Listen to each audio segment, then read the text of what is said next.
Grade 12 Business Studies Part 1 Chapter 1 Nature and Significance of Management. Hello students, this is Purvi here. I hope you all are doing good. So in the last session we talked about various ways in which management is important to an organization.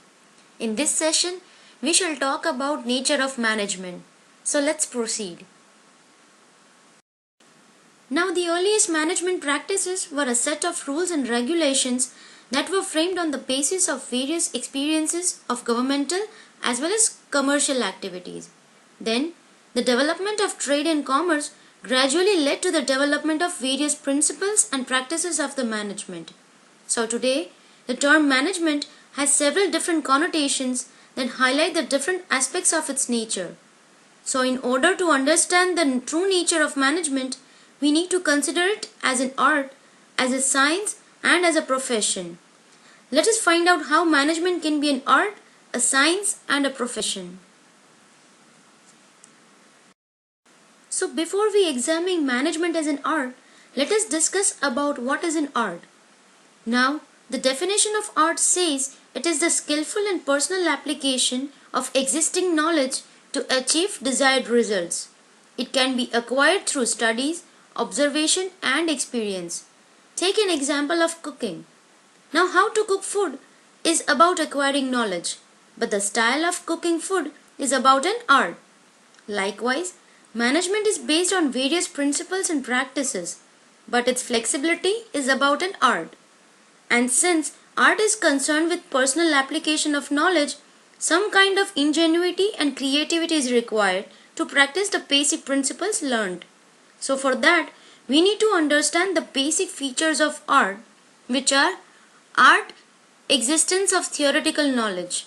Art is a personalized application. Art is based on practice and creativity. Now let us discuss them in detail. Now, art presupposes the existence of certain theoretical knowledge. Experts in their respective areas have derived certain basic principles which are applicable to a particular form of art. For example, literature on dancing, public speaking, acting or music is widely recognized. So we can say that there exists theoretical knowledge prior to its application.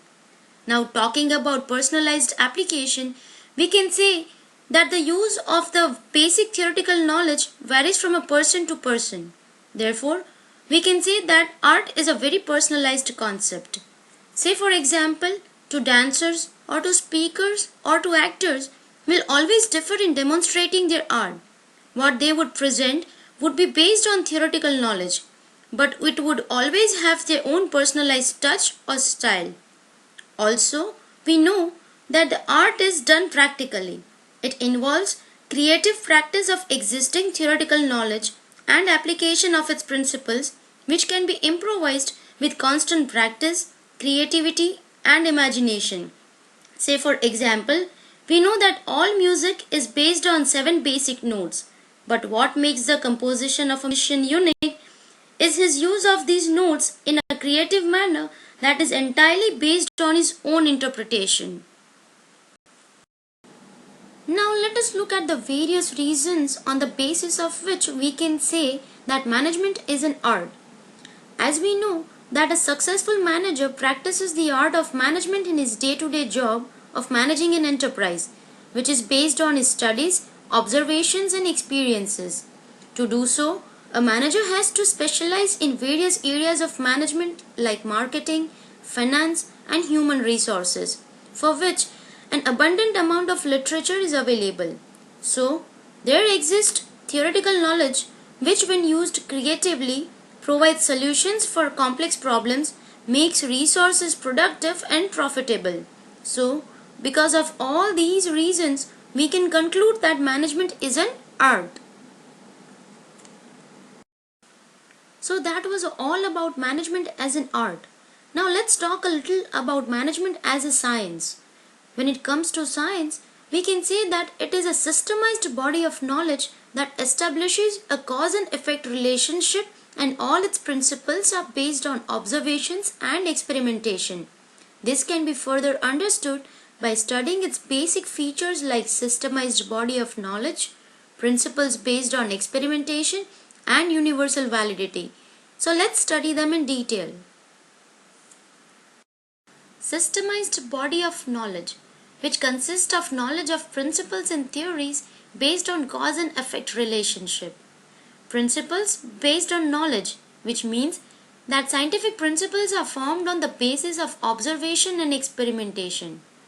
Universal validity, which explains that scientific principles are valid and applicable universally. Now, why management is a science? We have studied that science is a systemized body of knowledge and its principles are based on cause and effect relationship, which means that behind every effect there is a reason that has caused that effect. Say for example, if an apple falls from a tree towards the ground, it is because of the gravity. So, gravity is a cause here while falling of an apple is the effect. Also, scientific principles are first developed through observation and then tested through repeated experimentation under controlled conditions. Likewise, the principles of management are also evolved after continuous observations and experimentations.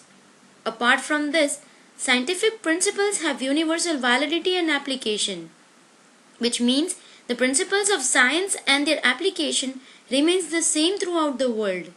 Like that, even the principles of management and their application have a universal validity. So all these reasons explains the nature of management as a science. Now so far, we have learned that all the activities in an organization needs to be managed. Also, we have studied that organizations hire managers with specific qualifications and experience. These days, we see that corporate culture of an organization is pretty much trendy, and more emphasis is laid on management of various business concerns. But does this all say that management is a profession? Let us find out. Now, talking about profession, we can say that it is an occupation that requires specialized knowledge and practice of formal education from respective professional body. Like doctors and lawyers who have received proper formal education and have received a degree that qualifies them to be a professional in their area along with the relevant experience. So, from this we can say that the basic features of profession are: it is a systemized body of knowledge, it has a restricted entry, professionals have to be member of their respective association, they need to follow a code of conduct, and there is a social motive behind a profession. Now the basic features of profession say that it is a systemized body of knowledge, which means that all professions are based on a well-defined body of knowledge which can be acquired through proper instruction. It also says that the entry to a profession is restricted through examination or through acquiring an educational degree. For an example, to become a chartered accountant in India, a candidate has to clear a specified examination which is conducted by the Institute of Chartered Accountants of India and get a formal degree of chartered accountant. So, without a proper degree, one cannot become a professional.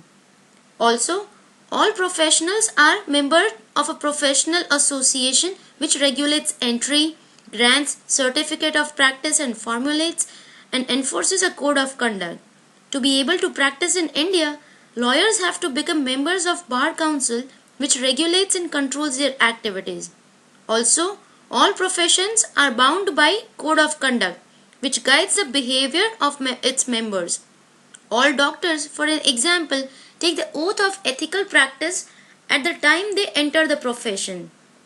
Also, there is a service motive behind every profession, which means the basic motive of a profession is to serve their clients' interest by rendering dedicated and committed service. The task of a lawyer is to ensure that his clients gets justice. So, these were the basic features of profession. Now, why management is a profession? We can say that it has a well-defined body of knowledge and has its own principles which are based on experiments.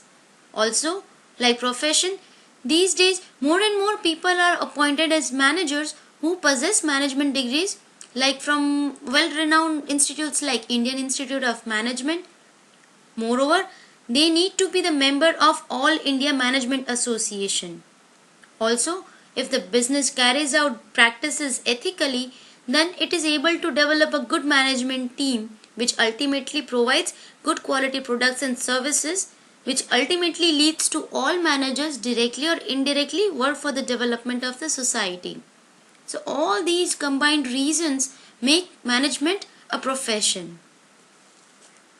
So students, up till now we have studied about what is management, its characteristics and objectives, its importance in an organization. Also we talked about its nature as an art, science and as a profession. So in the next session, we shall discuss about the levels of management. Until then, please do not forget to revise the topics we have done so far. Thank you.